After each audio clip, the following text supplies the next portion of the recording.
something you've learned about leadership that no one really prepares you for? I think the sense of responsibility and guilt and burden that Yeah. you need to be able to shoulder if you are at the helm of a company. So every single person that you employ, every single company that you serve is, again, the buck stops with you. Yeah. And being able to just manage that weight and still appear to be light Mm. to your organization, because Yeah. the minute they see you sweat, just doubt just Yeah. like clouds the whole thing. Yeah. I saw a quote says that entrepreneurship is the art of staying calm in a storm. Dude, these guys have no idea how scared shitless I am, but I cannot show them I'm scared Yeah. shitless, What's right? that pirate one where you wear the red shirt so they don't see you bleed, and you Yeah. wear the brown shirt so they don't see you shit. Yeah, for real, for real. There's even a song about this. This resonated with me before. Warrior is a Child by Tito Gariby. I had to put in a face. Like, yo, this kaya, but oh my god. I do this. They don't know what the type of shit we have to go through and all that. But I want to understand, Steph, right? These are things that you cannot navigate alone. You've mentioned you've learned so much from your mentors, or your Yeah. Frankenstein.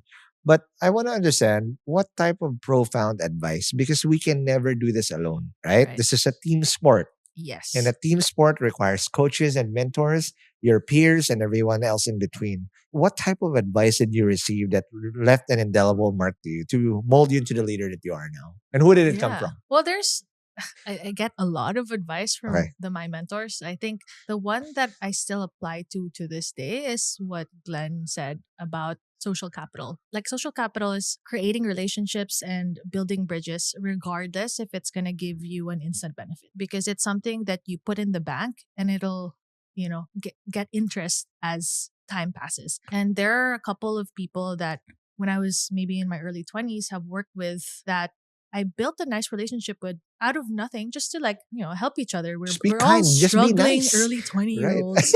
And now they're like VPs, directors, and that's where I can take out the interest from my social capital and get help from them. Correct. So that's one of the biggest and most relevant advice that I've gotten.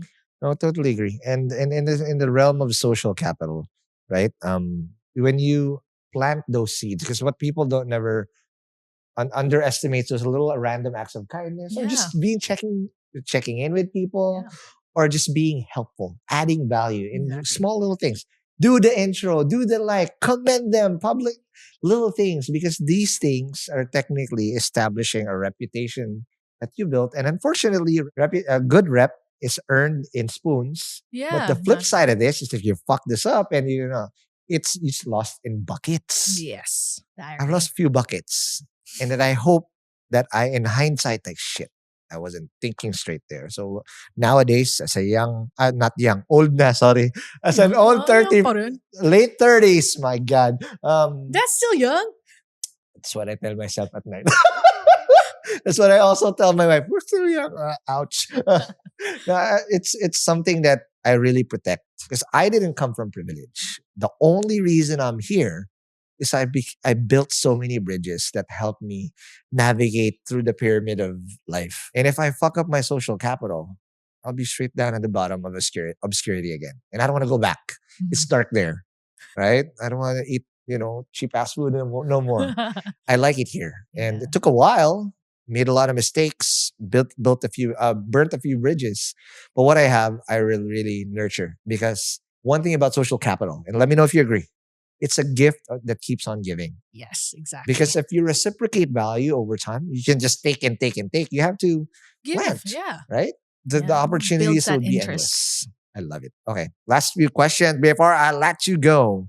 Right now, in terms of hard calls, okay, one shared trauma that we have is that as a CEO, when the buck stops with you, you have to make hard calls. Walk me through the hard calls that you had to do, and how did that also leave an impact towards you as a leader? The biggest and hardest call that I've ever done was really downsizing the company. People always say it, it's right sizing the organization. Yep. But to the recipient of that right sizing letter, it's all the same. Yeah. And one of the biggest things I've learned going through this journey is, I mean, you have to do it. There's no way around it, but do it with humanity, with empathy, and be able to communicate it well and why it happened. Don't just write a letter saying, I'm sorry, we don't have money. Yeah. Bye. No, that's not how you do it. No. So it's really about letting them understand the position of the company as an organization, and also understand where you as a leader is coming from, and making sure that the bridge is not burned. Because we're in tech winter, but seasons change, Yeah. and we can always recover. As you mentioned earlier, Yep. you are also Yep. like, you've recovered. We're still waiting for our recovery, but yes. Konti pa. There you go. Right. But I want to understand now. I'll chime in on two things that I wanted to say here. I don't know a founder that I've really been through, because it's not rainbows and butterflies. Easy to flex when you're winning, For sure. but when you have to do cuts, this scars you for life. First thing I want to say is that a lot of the founders that I respect, I don't know anyone that are actually, because sometimes the path forward is to take a step back. Mhm. And that involves cutting people. You don't want to make no fucking cuts because it hurts. I'm It still scarred for hurts. life for that. I still remember that day I had to cut my team in half. One of the most traumatizing days I've had to go through. But where it becomes shitty, this is me reading the ecosystem. 2023 was one of the shittiest year. I had to cut my team in half. My co-founder passed away. All of a Oh sudden, my I was there when he God, passed when away. it rains, it pours.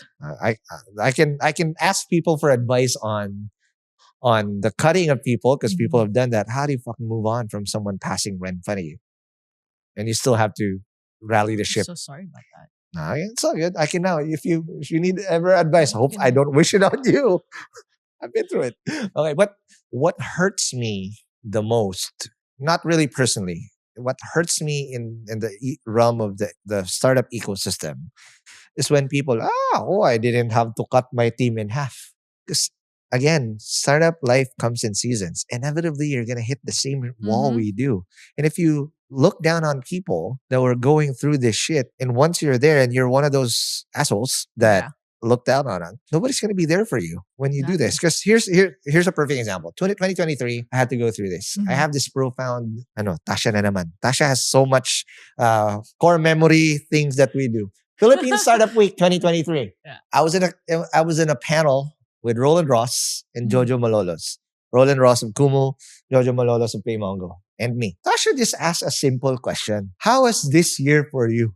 Oh. Dude, I lost my co-founder and I cut half my team. You know what I did? I cried in front of the whole fucking crowd. I think Last cry. Were you there? I hope you weren't there. Okay, good.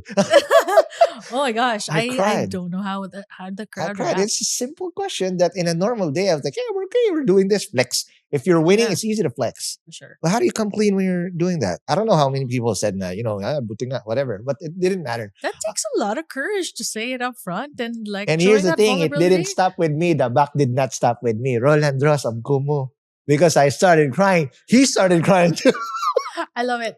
At least everyone empathizes together. Oh my God. No, but what I'm saying is the startup ecosystem here, if you see people having to do the necessary evil to give their team a chance to win again, that's when you rally together and be there for them. Don't be one of those people that would go, buti nga.